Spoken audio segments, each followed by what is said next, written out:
안녕하세요. 화탁지 사주TV의 화탁지입니다. 오늘은 11월 정해월 세 번째 금 일간들의 11월 운세를 알아보겠습니다. 제가 이제 본인들의 일간만 찾아보시는 분들도 계시기 때문에 좀 반복적인 설명을 드릴 수도 있는데 그 점 좀 양해해 주세요. 자, 정해월입니다.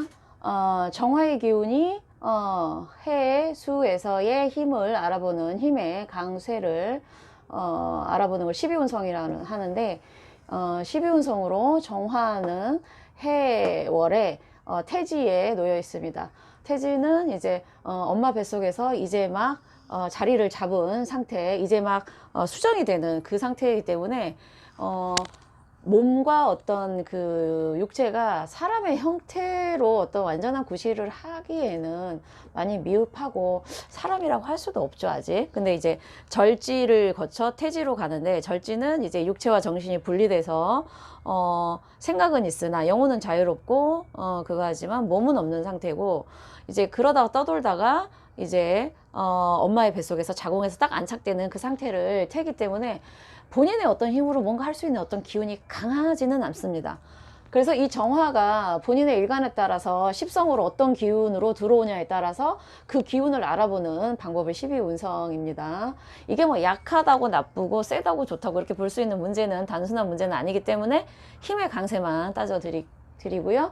그 다음에 해월 안에, 해수 안에 있는 지장간, 즉 지지에 숨은 하늘의 기운이 이제 세 가지가 있는데, 무토는 여기서 이제 절지입니다. 방금 제가 설명드린 육체와 정신이 분리되어서 네, 그래서 무토가 이 본인의 일간에서 해당되는 게 십성으로 뭐냐에 따라서 그의 힘의 강세를 이렇게 보시면 되고요.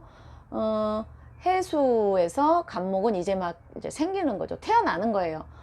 엄마 뱃속에서 아기가 착상이 돼서 무럭무럭 자라서 이제 세상 밖으로 나오는 걸 장생이라고 해요. 그리고 임수는 이 해수의 분기인 수인데 기운이 제일 강한 거죠.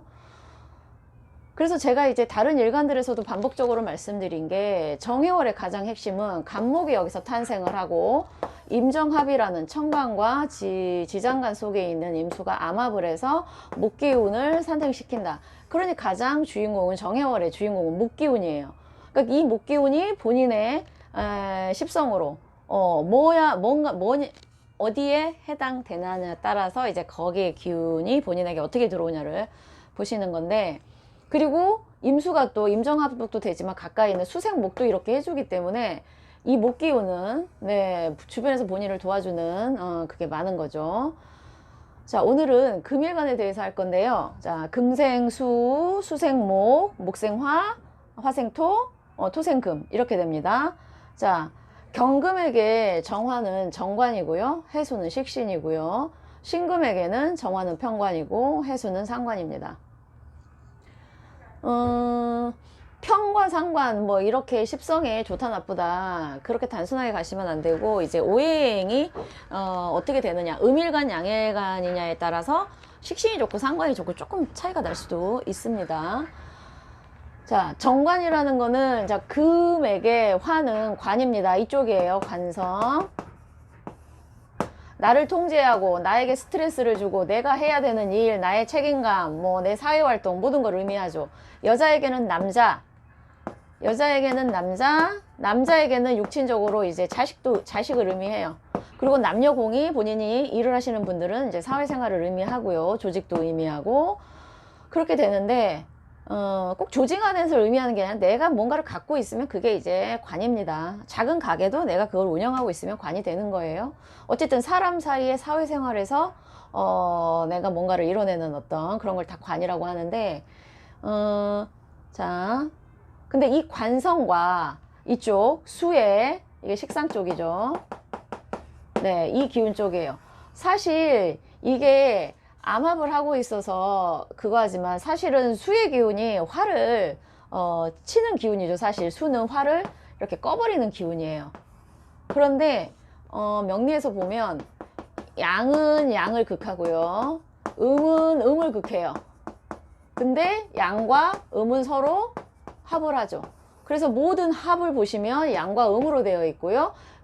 천간은 극이라고 보통 하고, 뭐, 갑경충이든 좌우 좀 이렇게 그 인병충이든 물과 불이나 목과 금 이렇게 대치되는 오행은 극이라고 하지만, 이렇게 천간은 모든 걸 다, 죄송해요. 갑경충, 그러니까, 봄과 가을의 기운, 그리고 겨울과 여름의 기운은 그거를 충돌한다고 표현을 하지만, 이제 천간은 보통 이제 극이라고 그래서 지지의 충하고는 조금은 개념이 다릅니다. 극을 해서 더 필요한 극도 있고요. 그래서 용어가 중요한 건 아니지만 어쨌든 양은 양끼리 서로 네, 극을 해주거나 충을 하고요. 음은 음끼리 서로 네, 이렇게 되는 거고, 음양이 다르면 싸움이 안 일어나고 합을 해버리는 게 네, 오행의 논리입니다. 오행이 네, 작용하는 논리죠.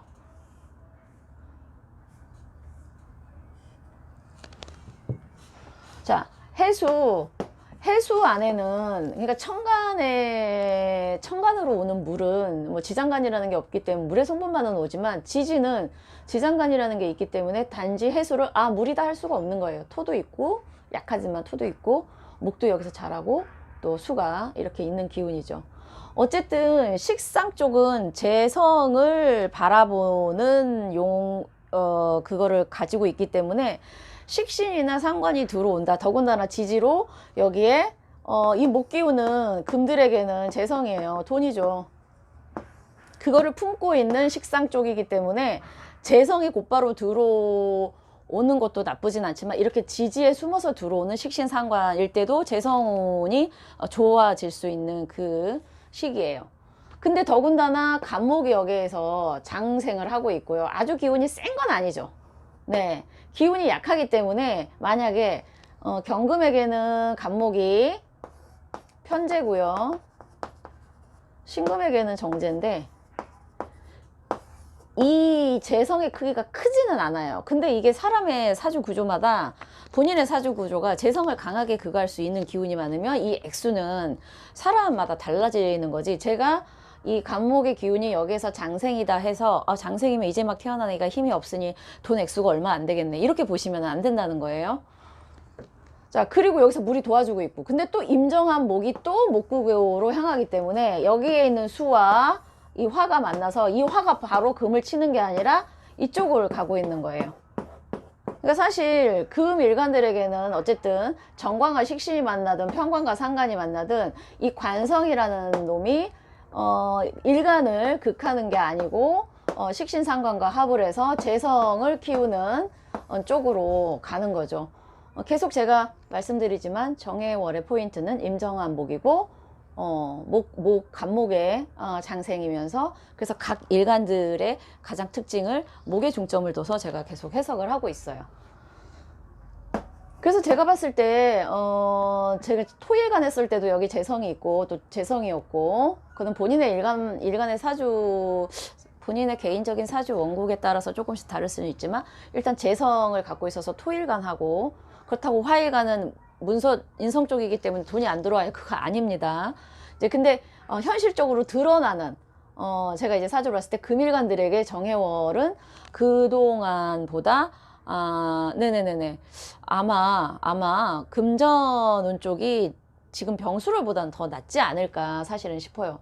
하지만 이것도 용의신과 그 다음에 사주원국의 특징에 따라서 차이는 있다고 말씀드립니다. 재성이 만약에 어떤 분에게 흉살로 작용한다 그러면은 재성운 들어올 때 금전적인 문제로 더 힘들어질 수가 있어요. 네, 일간의 크게 그거에 따라서 조금은 다르다는 거 늘 말씀을 드리고, 어쨌든 네, 금일간들에게는 재성의 탄생인 게 정해월이고요. 그리고 이 해수는 경금과 신금 모두에게 태극귀인입니다. 제가 어제 천을귀인에 대해서 설명을 드렸고, 오늘은 이제 태극귀인에 대해서 조금 설명을 드리겠는데, 귀인 중에 사실 이게 어플을 찾아보시면 귀인이 정말 많아요. 뭐 천덕귀인, 월덕귀인, 무슨 뭐 문창귀인, 그 용도가 조금씩은 달라요. 뭐 문창귀인 같은 경우에는 그 문창귀인이 아이들 학교 다닐 때 갑자기 들어오면 공부 안 해도 이제 대학을 수제 소리 들으면서 대학을 잘 갈 수 있는 어떤 학문성과 관련된 귀인이고요. 뭐 천주귀인은 그 요리 실력하고 조금 있는 귀인이고, 이제 귀인마다 특징이 다른데, 그래도 사람의 인생에서 제일 중요한 게 뭐 일단 살아야지 뭔가 일을 하고, 그리고 내가 누군가에게 베풀었을 때 나에게 돌아온 어떤 인간사, 그거를 다룰 수 있는 귀인은 사실 천을귀인과 태극귀인을 가장 1, 2위 순위로 두거든요. 근데 이제 천을귀인이 태극귀인보다 더 사람들의 인지도가 높은 이유는, 제가 어제도 말씀드렸지만 태극귀인은 목숨을 살려주든지, 아니면 이 사람이 어딘가에 빠졌을 때 그거를 빼내서 다시 살아라, 그렇게 살지 마, 이렇게 가르쳐 주든지, 사람의 목숨, 사람이 나쁜 짓을 하고 살면 그거는 잘 살았다고 할 수 없기 때문에, 그럴 때는 또 혼을 내주고 다시 새롭게 살아, 이것도 천을귀인의 작용이에요. 어쨌든 사는 문제와 관련되는 거는 천을귀인 쪽이고요. 물론 이제 일간에 따라서 천을귀인이 재성으로 들어오는 분들이 있어요. 그래서 제가 언제 일간별로 왜 이 일간은 인성이 귀인으로, 천을귀인으로 들어오고 이 사람은 왜 재성이 들어올까, 이거를 제가 지금 연구 중에 있거든요. 그 일간이 이거를 반드시 써야 살아날 수 있기 때문인 것 같다는 느낌이 들어서, 그걸 언제 정리를 해서 올려드리겠습니다. 근데 이제 태극귀인 같은 경우는 제가 이제 실제 상담을 통해서든 아니면 제 경험이든 봤을 때, 물론 태극귀인이 어디에 놓여 있느냐, 천을귀인도 마찬가지예요. 사주 이렇게 8개에서 연, 월, 일, 시 어디에 놓여 있느냐에 따라서 영향력이 조금 달라요. 뭐 배우자 자리에 놓여 있으면 배우자가 귀인으로 들어오고 뭐 이런 경우 있고, 그 다음에 십성 중에 인성이 귀인으로 들어있는 경우에는 뭐 부모님이나 아니면 공부가 본인에게 본인을 살려주는 거다, 이렇게 되는데, 자리에 따라서도 달라질 수 있고요. 태극귀인도 마찬가지예요. 이게 어느 자리에 있느냐에 따라서. 그런데 기본적으로 태극귀인의 특징은 천을귀는 제가 아까 목숨과 관련돼서 사람을 살려주고 다시 새롭게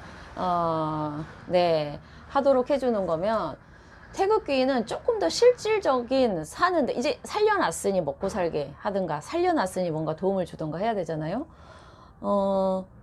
그런 쪽, 이 사람에게 조금 더 현실적으로 도움이 될 수 있는 그런 도움을 주는 귀인인 것 같아요.